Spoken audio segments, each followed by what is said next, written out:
कहानी की शुरुआत एक ऐसे अनोखे गेम को दिखाते हुए होती है जिसका नाम द जुरासिक गेम्स था। गेम के अंदर कई लेवल्स होने के साथ साथ बहुत सारे डायनासोर्स भी मौजूद थे जो एक वर्चुअल रियलिटी की दुनिया में क्रिएट किए गए होते हैं, और अगर कोई भी उस गेम को खेलते टाइम मारा गया तब वो रियलिटी में भी मर जाएगा। ये सारी चीजें एक प्राइवेट कंपनी उन सभी अपराधियों को सजा देने के लिए कर रही थी। देखते ही देखते इस गेम की पॉपुलैरिटी काफी बढ़ने लग जाती है। अब हमें यहाँ पर एंथनी नाम का एक अपराधी दिखाया जाता है जिसके ऊपर अपनी वाइफ की ही कत्ल का इल्जाम था। हालांकि एंथनी लगातार यही कहता है कि उसने अपनी वाइफ को नहीं मारा, लेकिन इसके खिलाफ कोई भी सबूत ना होने के कारण एंथनी को जेल में डाल दिया जाता है। एंथनी के दोनों बच्चे पूरी तरीके से अकेले हो गए थे, इसीलिए मजबूरी में आकर एंथनी को जुरासिक गेम ज्वाइन करना पड़ता है। ये खतरनाक गेम टोटल 10 अपराधी खेलने वाले थे, जिसमें से कोई एक ही अपराधी जीतेगा और उसके द्वारा किए गए सारे गुनाहों को भुलाकर उसे आजाद कर दिया जाएगा। एंथनी की तरह 9 अपराधी और आ गए थे जो कि इस गेम को स्टार्ट करेंगे। चारों तरफ इस अनोखे गेम का बोलबाला होने लगता है। उन अपराधियों की फैमिलीज को छोड़कर सारी जनता एक इंटरटेनमेंट की नजर से देख रही थी। इन सारी चीजों में अपराधियों की जान भी चले जाए, इससे उन्हें कुछ भी नहीं फर्क पड़ता। अब यहाँ सभी अपराधियों को वर्चुअल रियलिटी की दुनिया में गेम खेलने के लिए लेके जाया जाता है। वर्चुअल रियलिटी की दुनिया में आने के बाद उनके सामने होस्ट आ जाता है जो कि पूरे 10 अपराधियों को इस गेम के रूल समझा रहा था। होस्ट कह रहा था कि तुम सभी के गले पर एक सर्कल फिट किया गया है। अगर तुमने किसी भी बनाए गए रूल रेगुलेशन को तोड़ने की कोशिश की तब ये सर्कल ब्लास्ट हो जाएगा, जिससे कि वो सब अपराधी रियल लाइफ में भी मारे जा सकते थे। साथ ही साथ होस्ट उन सभी को ये भी बताता है कि तुम्हें जल्द से जल्द एक सेफ जगह की तलाश करनी पड़ेगी जहां पर तुम रह सकते हो, और उसके बाद आगे का प्रोसीजर सभी को बताया जाएगा। हालांकि वो अपराधी समझ रहे थे कि उन्हें सेफ जगह ही ढूंढनी है जो कि बहुत ही ज्यादा इजी होगी, पर जैसे ही होस्ट वहां से गायब होता है उस जगह पर बड़े बड़े डायनासोर्स आ गए थे जो सभी के ऊपर हमला करने लग जाते हैं। वो 10 अपराधी अपनी जान बचाकर दूसरी तरफ भागने लग जाते हैं क्योंकि इतने बड़े डायनासोर्स का खाना कोई भी नहीं बनना चाहता था। लेकिन यहाँ भागते समय एक अपराधी को वो डायनासोर्स पकड़कर खा जाते हैं, जिससे कि गेम स्टार्ट होने से पहले ही वो एलिमिनेट हो गया था। वहीं दूसरी तरफ हमें जंगल के अंदर बिली और एल्बर्ट नाम के 2 अपराधी एक दूसरे से लड़ाई करते हुए दिखाए जाते हैं। शुरुआत में बिली एल्बर्ट पर हमला कर रहा था, लेकिन एल्बर्ट बिली के सामने गिड़गिड़ाने लगा था कि वो उसे छोड़ दे, इसीलिए बिली उसे कुछ ना करते हुए वहां से निकल जाता है। तभी अचानक एल्बर्ट बिली के पीछे से हमला कर देता है।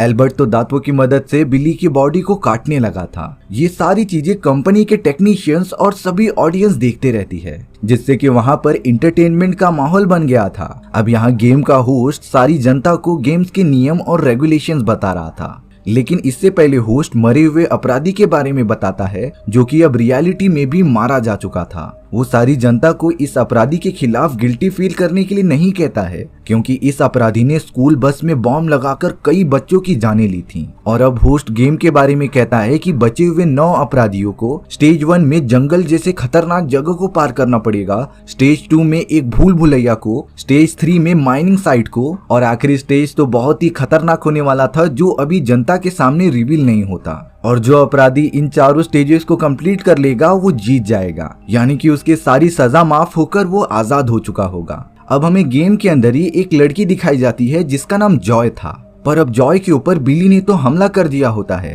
क्योंकि बिली को ये लग रहा था कि उसे गेम में सरवाइव करने के लिए दूसरों को मारना पड़ेगा। बिली और जॉय तो एक दूसरे के साथ लड़ाई करने लगे थे, पर तभी उनके बीच एंथनी आ जाता है जिसने कि बिली को जॉय से अलग किया और उसे मारने लगा। बिली के थोड़ा घायल होने पर जॉय ने उसका फायदा उठाया और एक पत्थर की मदद से बिली के सर पर लगातार वार करने लगी, जिससे कि अब बिली की भी मौत हो जाती है। जॉय भी यही कह रही थी कि उसे जीतने के लिए दूसरे लोगों को मारना पड़ेगा, पर एंथनी जॉय को समझाता है और उसे अपने साथ काम करने के लिए कहता है, इसीलिए वो दोनों कोऑर्डिनेशन बिठाकर आगे बढ़ने लगे थे। उनके जाने के बाद बिली के पास 2 छोटे छोटे डायनासोर्स आते हैं जो बिली को खाने के लिए एक दूसरे से लड़ाई करने लगे थे, यानी कि वो रियलिटी में भी मारा जाएगा।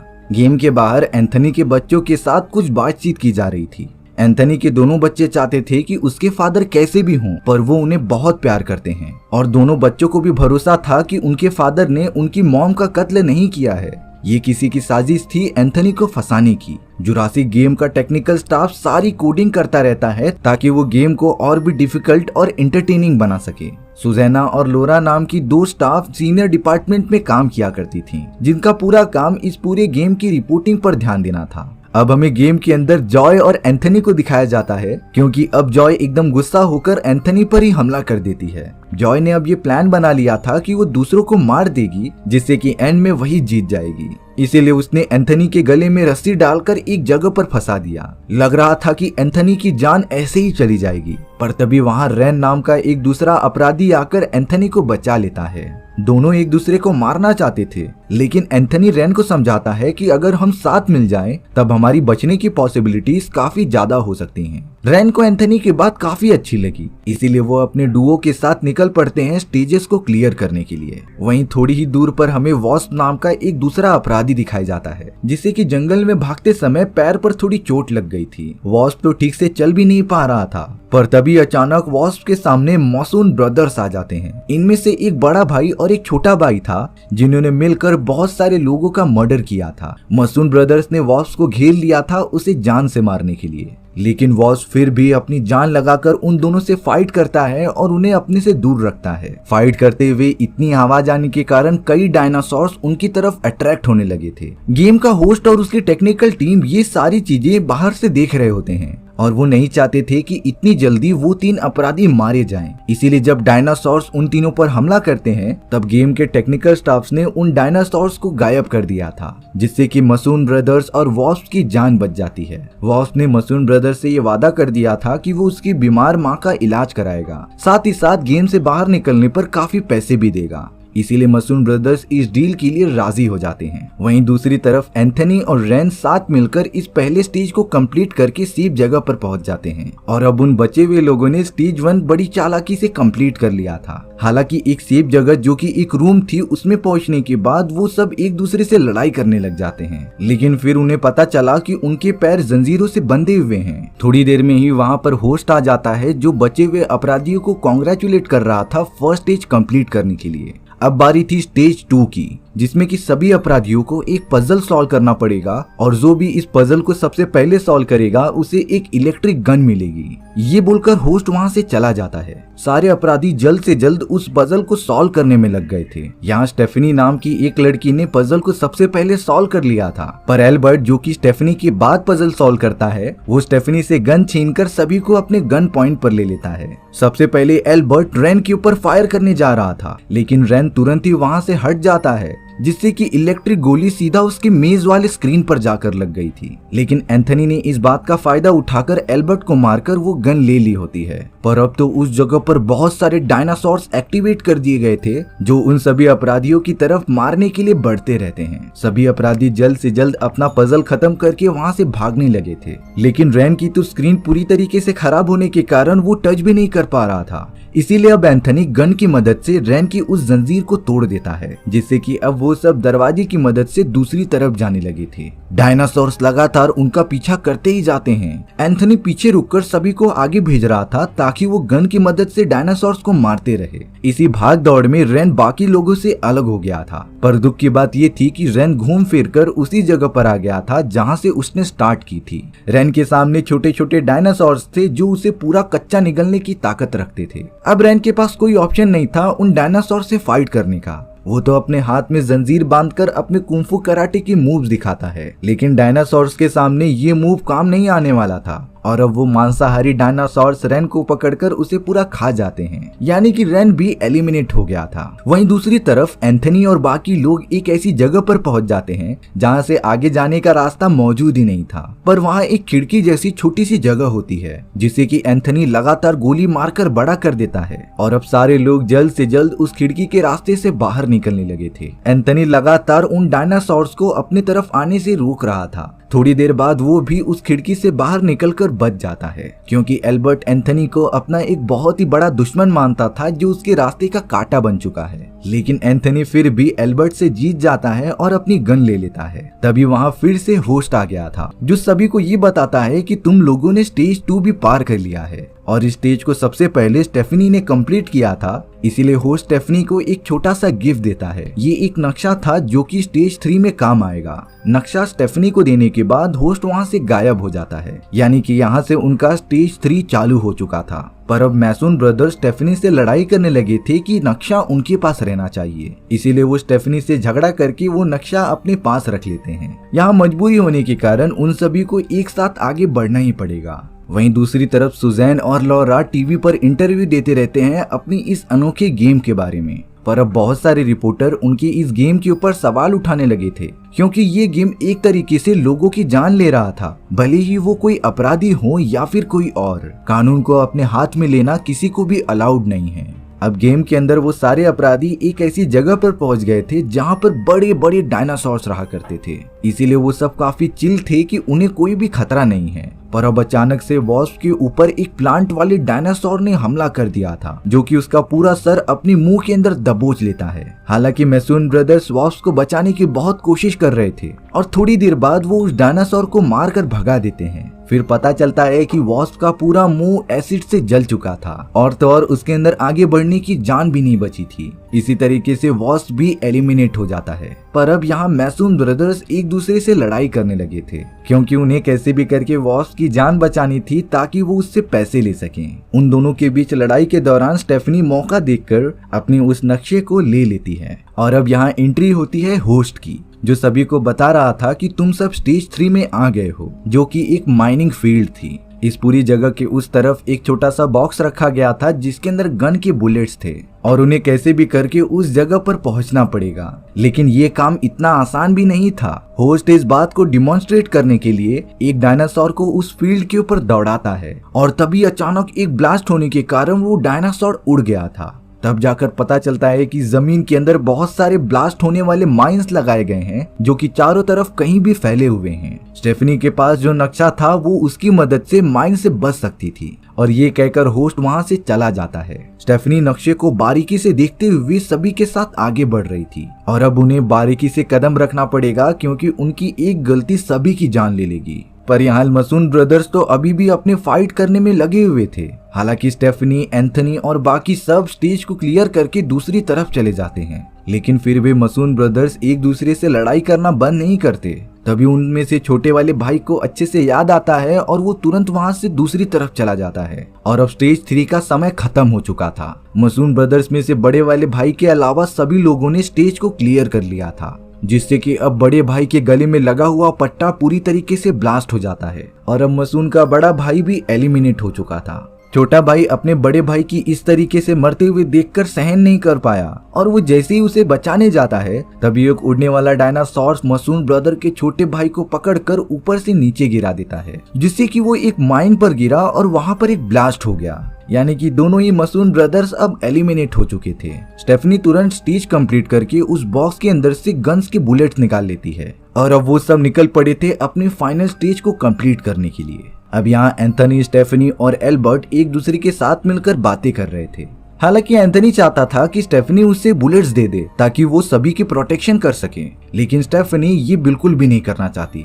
एंथनी गुस्सा होकर वहां से चला जाता है। एंथनी तो अब जॉय के पास आ गया था, जो कि एक पहाड़ पर खड़े होकर नजारा देख रही थी। एंथनी जॉय को बताता है कि तुम सेम टू सेम मेरी बेटी जैसी दिखती हो और मैं इस गेम में आया ही नहीं होता क्योंकि मैंने अपनी वाइफ का कत्ल किया ही नहीं है। वो बताता है कि मेरी वाइफ की बॉडी पर चाकू के निशान थे जब वो दरवाजा खोलने के लिए गई थी, लेकिन सारे सबूत मेरे खिलाफ हो गए और ऐसा बताने लगी कि मैंने ही अपनी वाइफ का कत्ल किया है। जॉय पता नहीं क्यों ये बारीकी से सुनते रहती है, लेकिन वो एंथनी को इस बात का जवाब नहीं देती। तभी दूसरी तरफ हमें स्टेफनी के चिल्लाने की आवाज आती है, क्योंकि बिली उसे काटने लगा था। बिली तो स्टेफनी को मारने की कोशिश करता है। एंथनी तुरंत वहां पर आकर स्टेफनी को बचा रहा था और बिली से लड़ाई कर रहा था, पर अब बिली ने लकड़ी का टुकड़ा अपने हाथ में लेकर एंथनी के पेट में घुसा दिया होता है, जिससे कि एंथनी को काफी ज्यादा चोट लग गई थी। बिली के हाथ में अब गन लग गई थी, जिससे कि वो एंथनी को मारना चाहता था। एंथनी अपनी जान बचाकर जंगल में दूर भागता ही रहता है,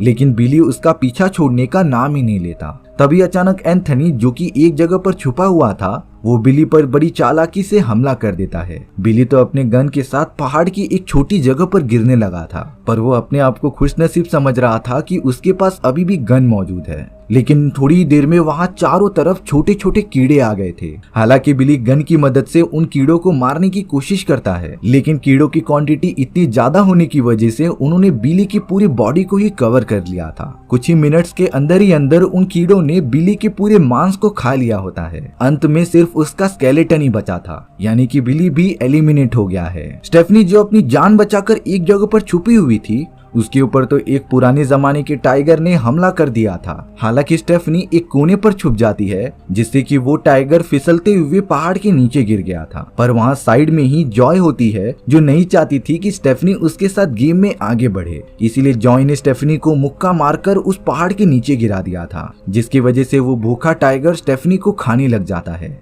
स्टेफनी भी इस गेम से बाहर हो चुकी थी। वहीं दूसरी तरफ होस्ट गेम के टेक्निकल स्टाफ को ये बता रहा था कि हमारे गेम की व्यूअरशिप 10 गुना बढ़ चुकी है, यानी कि ये गेम अब किसी भी हालत में रुकने नहीं वाला। लेकिन उसे क्या पता था कि कई सारी जनता इस गेम के खिलाफ प्रोटेस्ट करने लग जाती है। साथ ही साथ गेम के बारे में जांच करने के लिए इंटरनल कमेटी भी बैठ चुकी थी। यहाँ लॉरा नाम की उस सीनियर को जब इस गेम के सारी बातों के बारे में पता चला, तब वो सुजैना के पास जाकर ये कहती है कि हमें होस्ट को खत्म करना पड़ेगा, नहीं तो वो इसी तरीके से अपराधियों और मासूम लोगों की जान लेता ही रहेगा। वहीं पर अब गेम में सिर्फ जॉय और एंथनी ही बचे थे, जिनके सामने अब ग्रीन कलर का दरवाजा ओपन हो जाता है। उसके अंदर जाने के बाद वो दोनों टेलीपोर्ट हो चुके थे एक बहुत ही बड़े रेगिस्तान में। होस्ट उन दोनों के सामने आकर ये बताता है कि तुम दोनों फाइनलिस्ट हो और ऑडियंस तुम्हें काफी ज्यादा पसंद कर रही है। पर अब बारी थी फाइनल स्टेज की। इस फाइनल राउंड में तुम्हारे पैर एक जंजीर से बांधे गए होंगे और चारों तरफ एक सर्कुलर एरिया में 2 चाबी छुपाई गई है,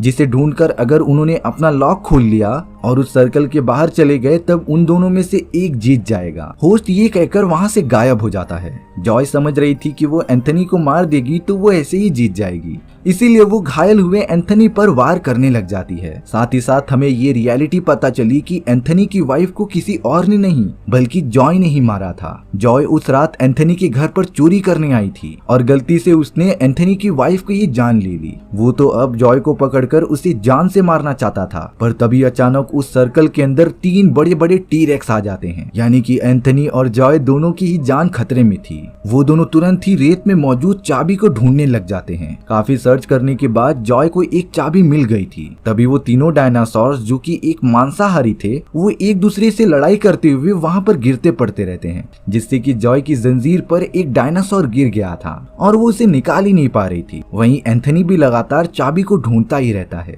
तभी अचानक उसके हाथ में कोई चीज घुस गई थी। वो और कुछ नहीं बल्कि एक चाबी होती है उसकी जंजीर ओपन करने की। जॉय ने भी खुद को डायनासोर से आजाद कर लिया था, पर अब उन तीनों में से एक ही डायनासोर बचता है, जो अब एंथनी और जॉय को मारने के लिए उनके पीछे भागने लगा था। एंथनी और जॉय काफी तेजी से उस सर्कल के बाहर निकलने की कोशिश करते हैं, पर अब उस स्टेज का काउंटडाउन खत्म हो चुका था। एंथनी सर्कल के बाहर अपना सर रख देता है, लेकिन जॉय के लेट होने के कारण उसके गले में लगा हुआ पट्टा ब्लास्ट हो गया था, जिसका मतलब ये होता है कि एंथनी ने फाइनल राउंड जीत लिया है और अब वो इस पूरे गेम से बाहर निकलकर फ्रीली अपनी दुनिया में जा सकता था। लेकिन यहाँ उस वर्चुअल रियलिटी गेम के सेंटर में लॉरा आ जाती है, जिसने कि सभी को अपने गन पॉइंट पर ले लिया था। लॉरा के साथ सोल्जर्स भी मौजूद थे, जो सभी को अपना काम बंद करने के लिए कहते हैं। लॉरा उस होस्ट को मजा चखाना चाहती थी कि आखिर इस गेम का मतलब क्या होता है, इसीलिए वो जबरदस्ती होस्ट को VR वर्ल्ड में लेकर जाते हैं उस डायनासोर के पास। हालांकि होस्ट अपने टेक्निकल स्टाफ को ये सामने मौजूद डायनासोर्स को हटाने के लिए कहता है, पर लॉरा ने उस वर्कर को जान से मार दिया था, जिससे कि अब देखते ही देखते डायनासोर ने होस्ट को खा लिया होता है, यानी कि होस्ट की रियलिटी में भी मौत हो चुकी थी। एंथनी अपना पूरा गेम कंप्लीट करके रियल वाली दुनिया में वापस आ गया था, पर अब जो सोल्जर्स उन वर्कर्स को मारते रहते हैं, उनकी एक गोली एंथनी को भी आकर लग जाती है। सारे वर्कर्स यहाँ से वहाँ भागने लग गए थे। उस पूरे हमले में बेचारी लॉरा, जो कि सच्चाई के साथ थी, वो भी मर चुकी थी। अब हमें कई महीनों के बाद का सीन दिखाया जा रहा था। जहां ये पता चलता है कि एंथनी अभी भी जिंदा है और रिकवर हो रहा है। एंथनी के ऊपर उसकी वाइफ के कत्ल के लगाए गए सारे इल्जाम झूठ साबित हो जाते हैं और वो अपने बच्चों के साथ खुशी खुशी अपने आगे की जिंदगी गुजारने लगा था। इसी तरीके से हमारी ये कहानी यहीं पर खत्म हो जाती है। सो व्यूअर्स, आपको ये स्टोरी कैसी लगी कमेंट सेक्शन में बताना भूलना मत। और अगर आपको मेरा एक्सप्लेनेशन 1% भी अच्छा लगा होगा ना तो वीडियो को लाइक एंड चैनल को सब्सक्राइब जरूर कर देना। मिलते हैं नेक्स्ट वीडियो में, बाय बाय।